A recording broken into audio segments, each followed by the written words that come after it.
grab your cup of tea, coffee, wine, whatever it is, because we're going to sit, sip, and chat. Today I'm going to share with you a story from an interview that went wrong and what I did to salvage the situation. Yep, even me have interviews that go wrong.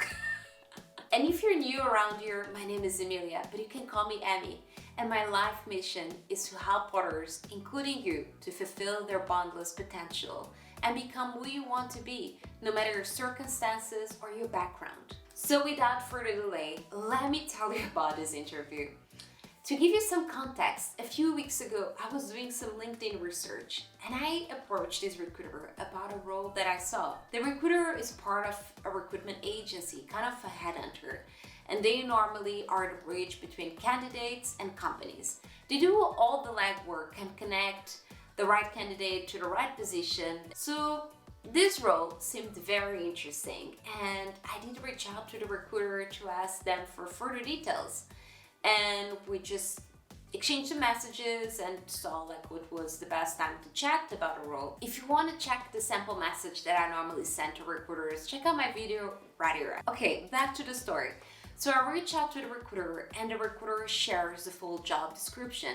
And I was highly interested because it was for a brand that I truly believe in, a Black-led business that develops products for Afro hair. But to keep everyone's privacy, I won't share the exact names.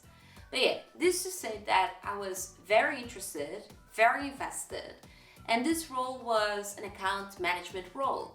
But it didn't specify which accounts exactly this role would look after. Another thing that I saw on the job description is that they're looking for someone with experience on bricks and mortars, which I don't have because my expertise is e-commerce and online accounts.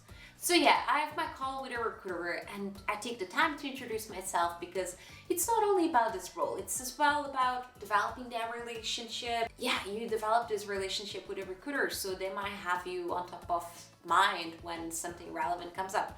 Anyways, I give them my elevator pitch and then I ask, hey, for this specific role, what accounts does it overlook? She didn't know at a time, and which is okay. That happens. And she said, let me go back to the company and I'll clarify. And I said at the time, listen, I'm really interested in this role. I truly believe what a brand stands for, but my professional branding is online and digital. And if the company is interested in someone that is gonna manage bricks and mortars, very unfortunately, I'm not the guy. Girl. But yeah, the recruiter says, I really appreciate your time and your honesty. Let me still send your profile across and I'll regroup with them, share your feedback and your preference. I'll get back to you next week. So on the following week, this was all on a Friday, and on the following week, the recruiter actually reaches out to me and she says, Emilia, fantastic news. The company really loved your profile and they would love to hear from you. When are you available for an interview? And I just use my usual template for replying to an interview invitation.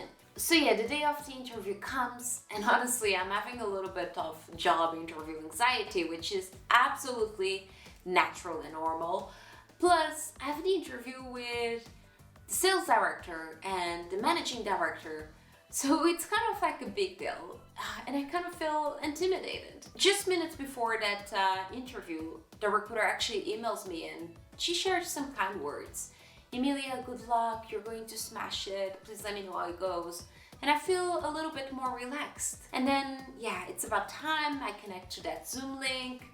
And when I connected, actually, the director and the manager, managing director faces, they were there. And you know what? That job anxiety goes away. They seem like very friendly people and people I would actually enjoy working with. And you might be wondering, where does this go wrong? But don't worry, we'll get there. So the interview starts and they begin with, let's get started because we have 1 hour and we need to crack on. Which means they're busy people and time is precious and I'm exactly the same page. So yeah, they start with standard interview questions such as tell me about yourself, and you know, they're really following and asking very kind follow-on questions, and we cracked a joke here and there. Yeah, we're laughing together. It's So yeah, the interview was going very well. Then they asked me, why do you want to work with us? And I share about my commitment to diversity, equity, and inclusion. How I believe that this brand is transforming the industry and meeting the needs of people with textured hair. And finally, they asked me, why are you looking into transitioning from online to bricks and mortars? And my face just goes like, alright, not that dramatic. But I say, I'm really not, because I've actually had this conversation with a recruiter and I believe you haven't been properly informed. I do focus on digital and e-commerce, pure players, account management, and Amazon channel, as you know from my resume. And even though a lot of skills are transferable, I'm not really planning to transitioning into bricks and mortars right now. I believe there's been some miscommunication because I did really highlight my concerns about accounts for this role with a recruiter who told me that she shared that with you and that you still be interested in interviewing me. And they go on like, oh my God, we're really sorry, but that was not the case. Yeah, the recruiter didn't share that with us. We're so sorry we wasted your time. But don't get too offended or too upset. I forgot the exact word that he used. But he said that, normally these recruiters, they need to meet your KPIs and need to bring a certain number of candidates into interviews. And we're really sorry that this happened to you because you're definitely a really strong candidate and you seem to be a great fit for our culture. But sadly, we don't hire for the e-commerce side of the business. But if there's anything coming up, we'll keep you on top of mind and share your details with the e-commerce team. We wrapped the interview right there and we took it very lightly because even though this happened, like there was some miscommunication between the company and the recruiter, whatever happened, it was still a great experience. It was possible to salvage that situation for an interview that could have gone really wrong. But yeah, me and the director and the managing director exchanged LinkedIn's. Who do you think that really messed up here? Was it a recruiter that was trying to meet your KPIs and then communicate my experience to the team?